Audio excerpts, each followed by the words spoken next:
In Oakland, the difference between life and death is as transparent as ghosts on the streets. Police responded to a shooting here on Oscar Avenue. They found Philip Wright lying on the floor of his own residence, shot dead after answering a knock at the front door. For some, life is lived moment to moment, breath to breath. Lost to guns and bullet shells. On November 19th, Philip Wright, My friend and my brother, was violently murdered at his doorstep. Unaware, unknowing of his last day. Even now that you're dead, in my my nightmare, I can picture the red blood that was shed. You bleed, so I bled. Your innocence soaked like a crimson river over these concrete streets of the city. I can only imagine his last thoughts. Fear and memories of a short life. No one deserves to die. Philip did not deserve to die. I will always look to the sky and try to find the exact spot where the stars end and the heavens begin. Wait for me there, my friend. Wait for me.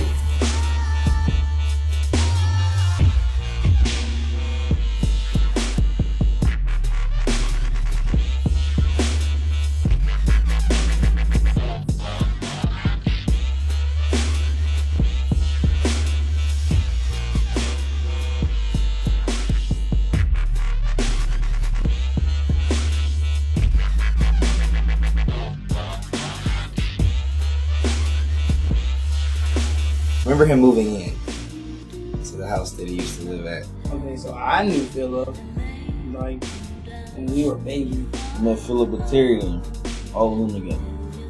Me and Philip been boys since 4th grade. I met Philip on the playground. I met Philip a week after I met Jerry. Started hanging out with him.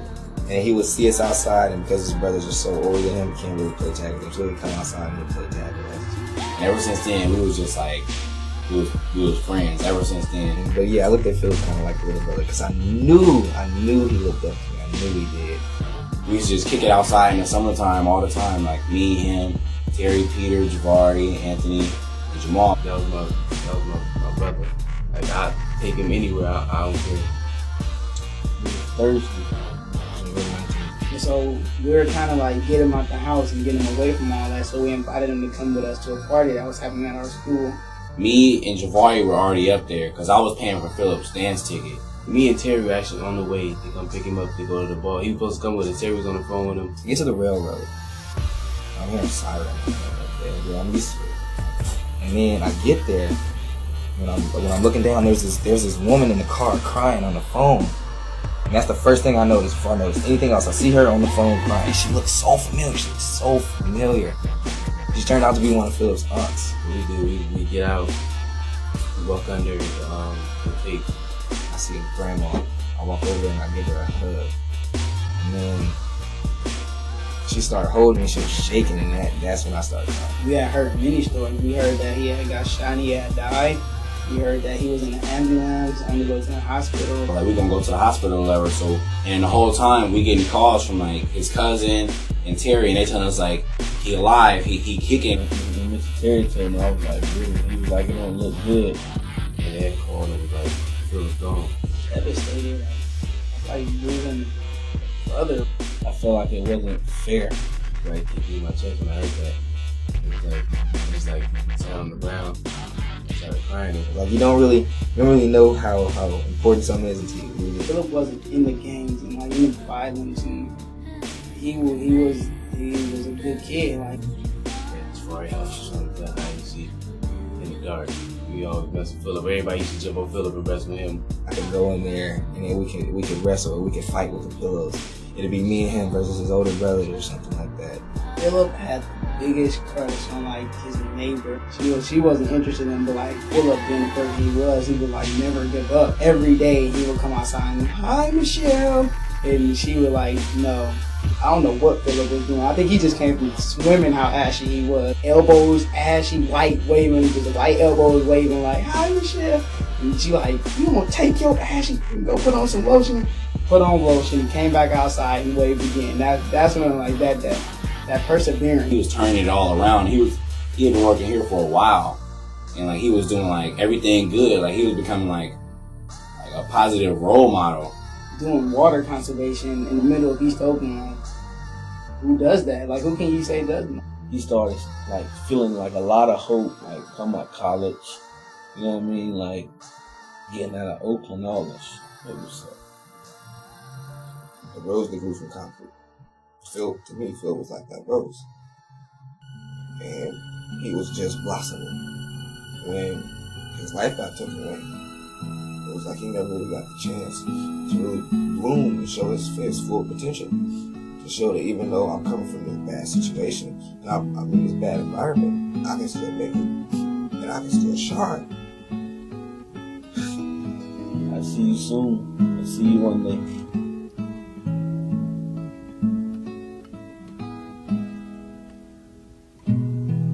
Time it was, and what a time it was. It was a time of innocence, a time of confidences. Long ago it must be, I have a photograph.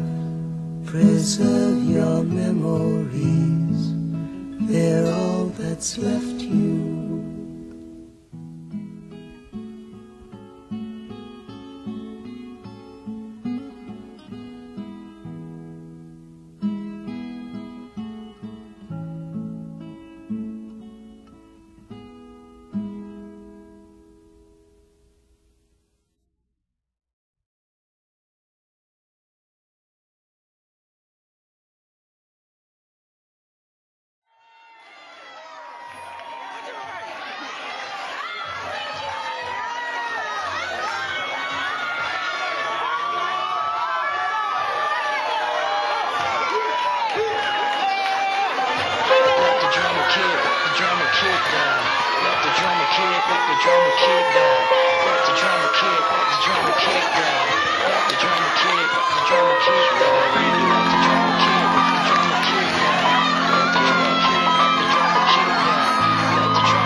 My name is Javar Gaines. I am a senior star here at ELVA. I've been attending ELVA for 7 to 8 years.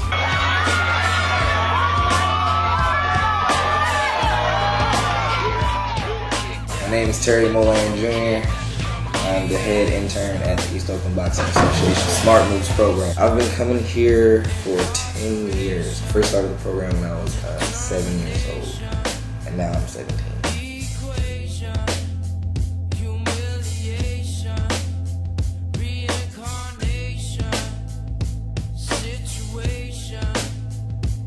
My full name is Jamal Naeem Shuford, and my position is senior intern. I'm a senior intern. With the gym for about 4 years since my 9th grade year. I was introduced in 9th grade. My emotions on the last day of school, or in that week, was like I took off the 85-pound battle armor, just go to the beach. It was hard to get some sleep, and the next day of graduation day, you never felt that 12th grade graduation before, so it was an exciting feeling. People, the relationships that I built with the people there, not only the students but the faculty also. At Envision, we got to call our teachers by their first names, so it was kind of good, it was kind of bad, but it was more of a personal atmosphere than just like work. Like you go there and then you sit down. It was like, so John Kittredge, how was your day? How's the life? How's the wife? How's the family? How are the kids and all of this and all that? So I miss being able to do that and those people being able to interact with them. I'm gonna miss these people more because it's a good and whole, like good family environment there. Everybody knows me. It's like one of the most popular guys at school. So it's like I really loved it there. It's like a second family. It's high school, and like that time of this is that time that you can play, that time that you can have fun. Like I think now is like the more serious, like college, your life. Since we have a small school, everyone knows each other. Yeah. It's like everyone knows, like, you know that person, you know, like from seniors on to freshmen, seniors on to all the freshmen and everything. And I was sad because I didn't want to leave. Like, I love high school. But then again, I was happy because like, now I can actually begin my life. I don't have to listen to anyone. I don't have to listen to anyone tell me what to do. I make all these decisions to go to this route. After high school, I plan to go into Langston University in Oklahoma and study engineering. I'm going to attend college right now. Cal State East Bay, CSUN. I will be attending UC Riverside in the fall. Along the road, like we get tested and we test ourselves and we learn how to deal with certain situations. I went to sit down. I was at graduation, sit down, and I saw my coach crying. It really hit me like, dang, it's over. High school over. It doesn't end here, like the road continues. To be honest, my last and final words I would say to my class would be keep in contact with me.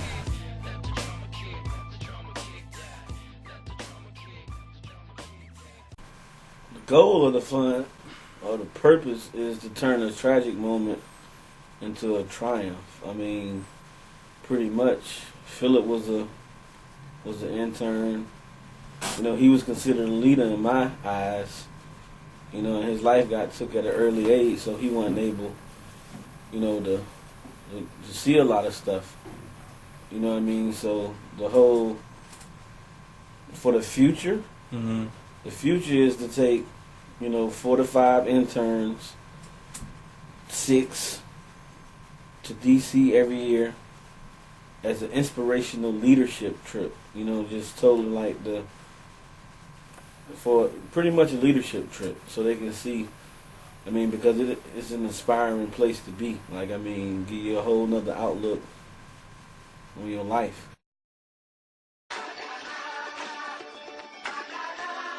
Shout out to California. Going back to Cali in officially 7 days from now, okay?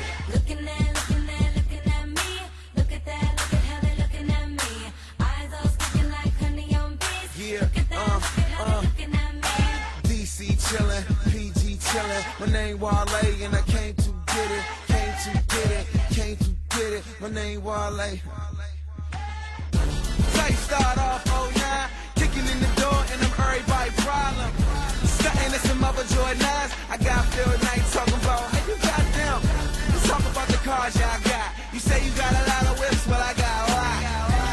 I got the right to be cocky. Get so much good, this jockey's jock me. It's mad that you not me. I remain a giant and you Jeremy Shockey. And if you ain't heard me properly, if you speak garbage, then we know copies. DC chillin', PG chillin', floor to the ceiling, stuntin' in my billion air, gear on mine, millionaire friends, that's money on my mind. Wale. Yes, first time flying. Yeah, it was my first time flying. And then, you know, we take off, start moving, the plane starts moving. I felt so cool, cause it felt like we wasn't doing nothing at first, and then when the plane started going, like it started taking off, it was like, kind of getting nervous because I hear this big deal about turbulence. I'm like, oh my gosh, what is this? What's turbulence? we look out the window, the plane's gonna fall apart because like the wings is shaking hecka much. The lady, she was like, turbulence. I remember she was like, turbulence is the pilots as potholes are to drivers. And I was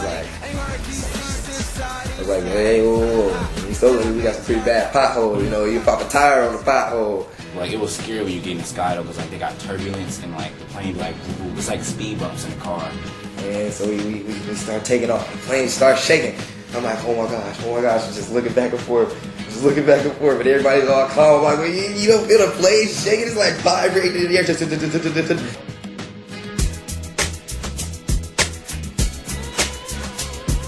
In the end, turbulence is the exciting part. After that, it's very boring.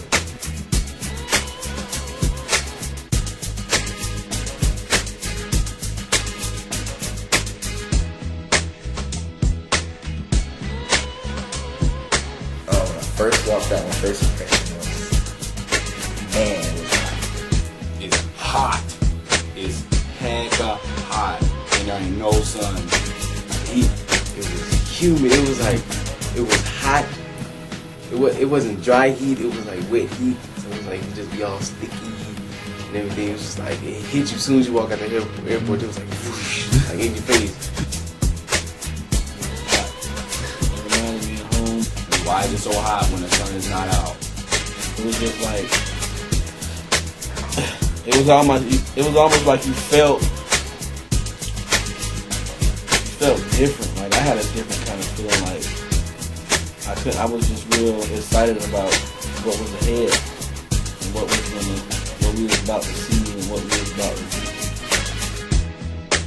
What you got in store for the boys this week? A hot boiled peanuts right now. That's all you eat. Hot boiled peanuts. Florida style. I think it was the Tina.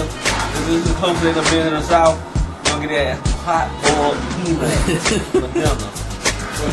With garlic bread. Dinner. That's like a brunch snack. Brunch. We all eat peanuts. I'm telling you, ain't made anything up. Oh, we had some. I don't know what Gerard be thinking about, but Gerard thought it'd be a great idea to boil some peanuts. He made boiled peanuts. He said they were gonna be the best thing I ever tasted in my life, but the only thing he did was make the peanuts soggy and more salty than they really were. It's I guess a delicacy in Florida, and it was made in Florida. Gerard was just Well, they don't know nothing about them boiled peanuts. I tried to tell them, yeah, but it took like, that was the first time I actually took the boiled peanuts. And that's a big thing in the deep South, like especially Florida, Georgia. So I told them we gonna do these boiled peanuts, and they came out good. It just took like 2 days to cook them.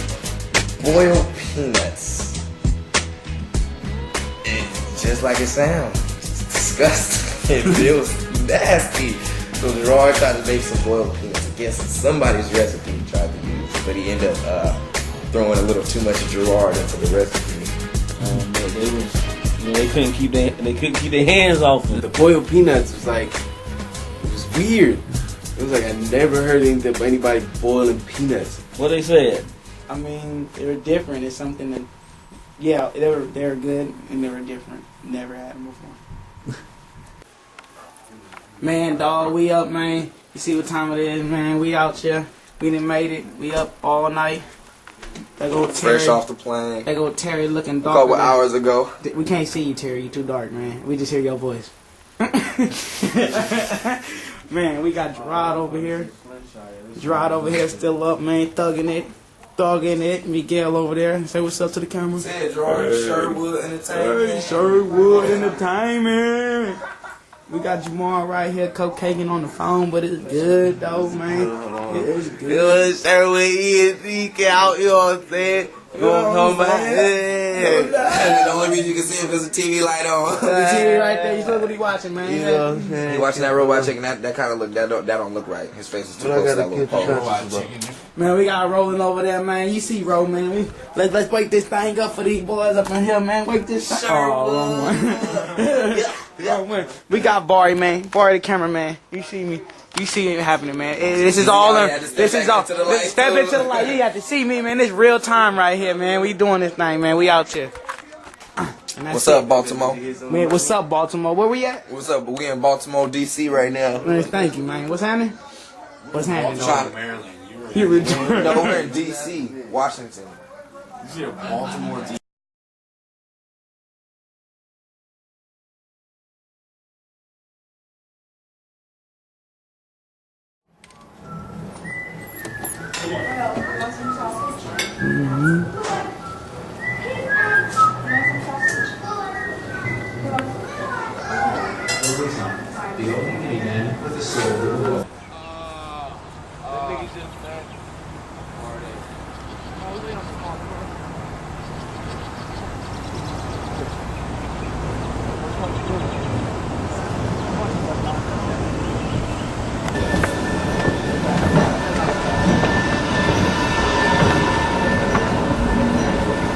I don't want to scare nobody. Okay, though. I'm finna kick that beat, DJ. DJ over there with the beat. Finna hit it. That's it.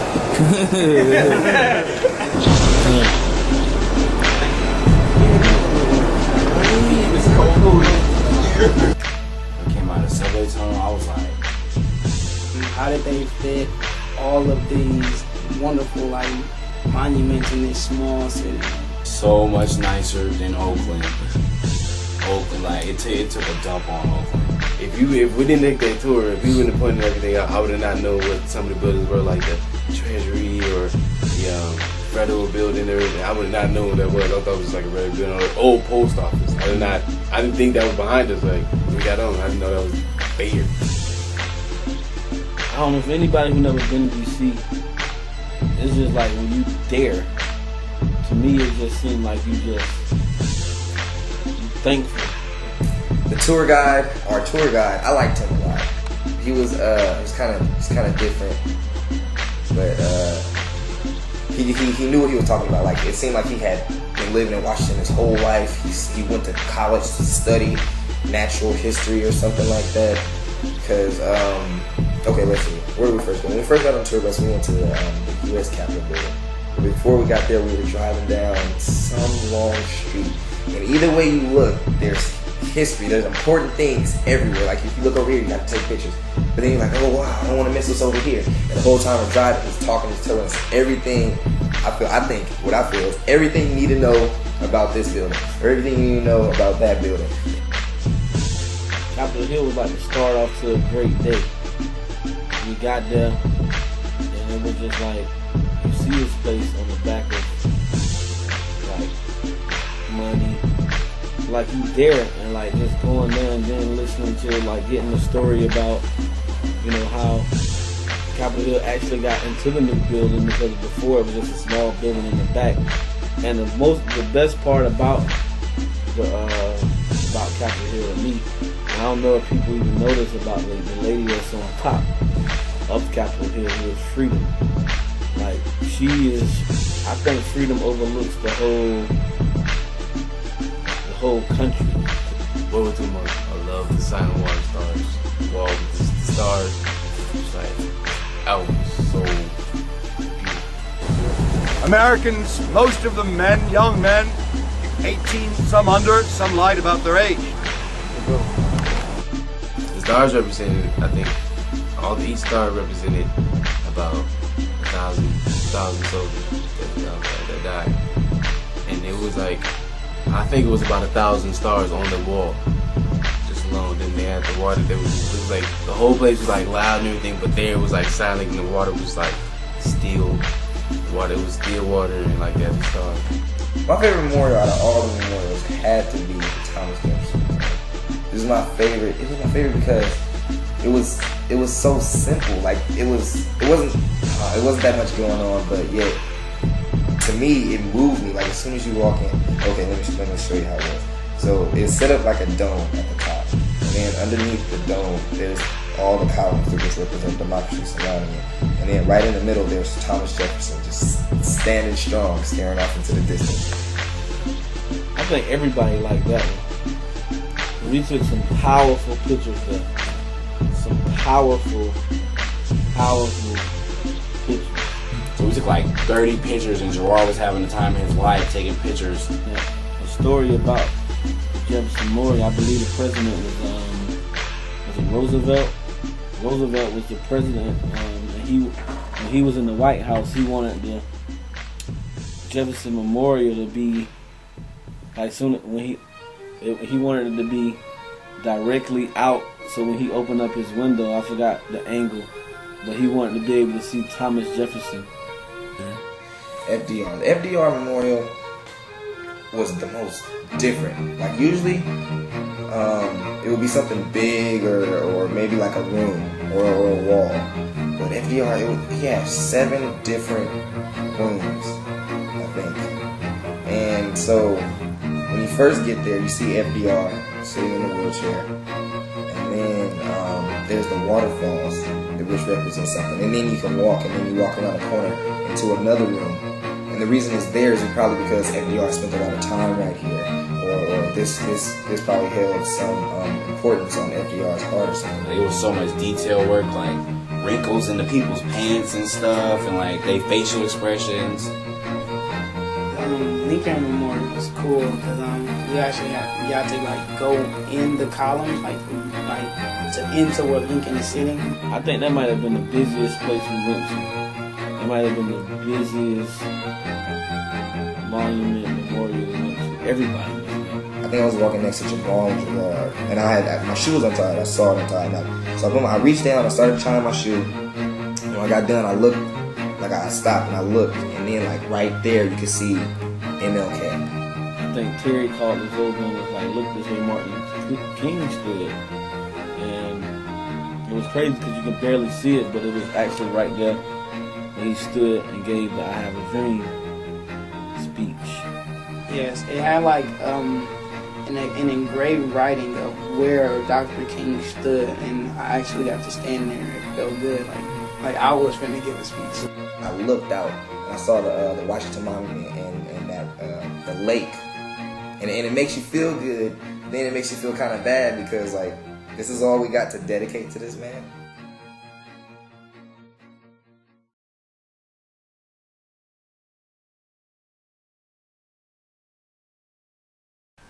Oh man, Pentagon! Don't play with the Pentagon. If you go to the Pentagon, don't play. At the Pentagon, I don't know. They got invisible police cars at the Pentagon. We come down this road, like it's a road that goes like all around the Pentagon. So we stopped to take photos. Like we gonna have fun right here, like pose in front of it, and like make it seem like we holding it up or something like that. There's no cars around us, none in sight, no police, no cars, nobody moving. And I don't know where this guy came from or where these guys came from, but it seemed like they came from out the sky. Vari snapped one picture of the Pentagon with the digital camera, or it was disposable. I don't really remember. But as soon as he did that, you hear woo! 3 cars, cop cars, pulled up on us and like was getting ready to shoot us. And then like his police car right next to us, and nobody knows where the police car came from. Like it dropped out of the sky or something because it wasn't there when we pulled up. I didn't know like that the pictures was such a big deal, so I'm thinking like, oh snap! I need to put my seatbelt on. They ain't have no signs of nothing. They ain't have nothing. Yelling, no pictures! No, put the camera up. And we didn't hear it coming or nothing like that. He was just there. He was like, "You can't take pictures of the Pentagon or anything like that. You guys got to get up out of here." And blah blah blah blah blah. It made it seem like he was gonna like shoot us or something, or like blow us up. Like they thought we was terrorists. And then right after that, on the way out of the Pentagon, we was leaving, and then some Arabic guys were they was parked right there at the Pentagon, right in front of us, and then they got out of their car and they walked up to us and we were like, oh my gosh, like, I hope they aren't really terrorists. Like I don't know, we was being stereotypical, like we was like, oh my god, I hope they aren't terrorists or something like that, because then it's gonna like we are terrorists because we're talking to them. And then they just ended up asking us for a map because they didn't know how to get to, they were trying to get to the Capitol building, and they didn't know how to get there. And then it was like, oh, wouldn't it be some stuff, like, they went and blew up the Capitol building, like, the next day. But yeah, that was the Pentagon, and then we just got up out of there because we didn't want no more trouble. It says, welcome to Arlington National Cemetery, our nation's most sacred shrine. Please conduct yourself with dignity and respect at all times. Please remember that that these are hallowed ground.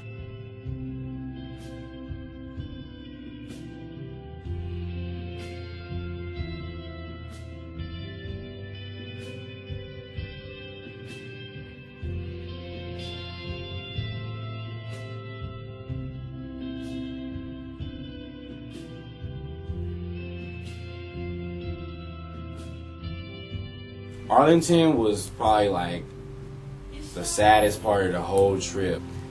But I was like, man, it made me realize that it is sad. It was like the only thing war really brings is death. You just drove around in a whole cemetery, and all you see is just rows of white crosses everywhere.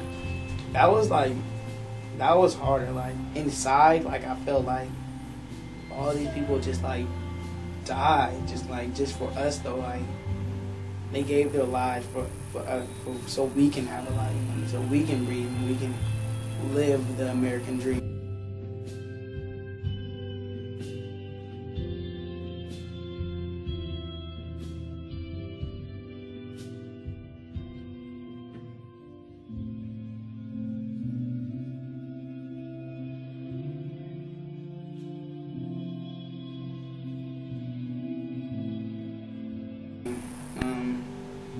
But it was hard, like, because you just seen rows and rows and rows of just like just dead bodies, like, and I don't know, it was hard.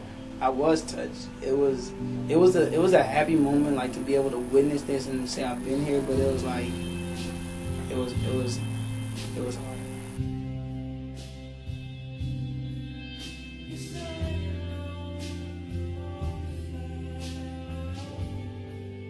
Toowoomba Unsold Children. That was the first place. When they say Washington D.C., that was the first place I wanted to go.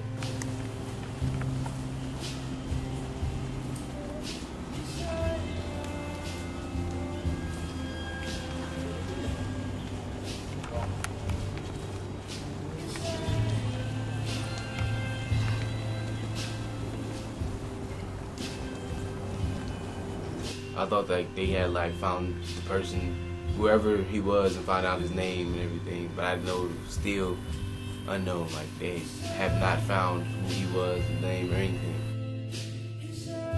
Something I would like to say to all the people who donated and contributed. First and foremost, I would like to say thank you and really express my gratitude, because I will be forever gracious. You helped give me the opportunity to go out and experience a whole new coast, a whole new part of the US of A. We thank you greatly. Like, this experience has, like, it helps. Like, you need that chance to get away. Like, it humbles you, like, in a way. Like, it just, I don't know how to say it, but it's here. It's here. I want to say thank you so much, because it was a life-changing experience and I really enjoy it, and I hope I get to go back next year as like a chaperone or something. I gotta look at the camera for this. Thank you. Best experience of my life, I believe. My life isn't over, so right now it is. And I'm telling you, I want to go back. I think I'm gonna like try to go back again in the future. Sometime I might, like, in college, I might go back. I'm gonna try, but I want to go back, like, super bad. I need to. Thank you, everybody who donated in honor and in loving memory of Philip. You know, this whole trip was like in memory of Philip, and I just want to say thank you, really, and hopefully, you know, in the near future you can keep donating and we can keep taking youth and just keep trying to inspire these kids, because they need it. They need to see something different in California. They need to see something different in Oakland. They need to go out of the state and go.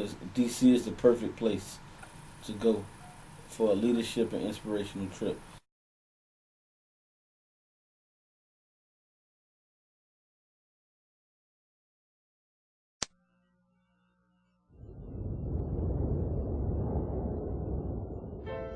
Hey, let me kick it to you right quick, partner.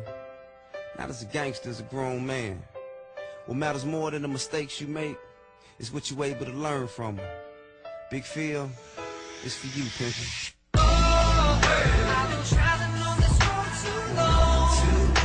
Just trying to find my way back home. The old me is dead and gone, dead and gone. And I've been traveling on this road too long. Just trying to find my way back home. The old me is dead and gone, dead and gone. Never had one of them days, wish I would've stayed home. Run into a group of suckers who get their hate on. You won't buy, they get wrong. You replay multiply, then things get blown way out of proportion. Way past discussion, just you against them, pick one in Russia. Maybe you'll get jumped, yeah, that's mad. So they don't wanna stop them, yeah, they bustin'. Now you gushing. I'm a land rushing you to the hospital with a bad concussion. Plus you hit 4 times with the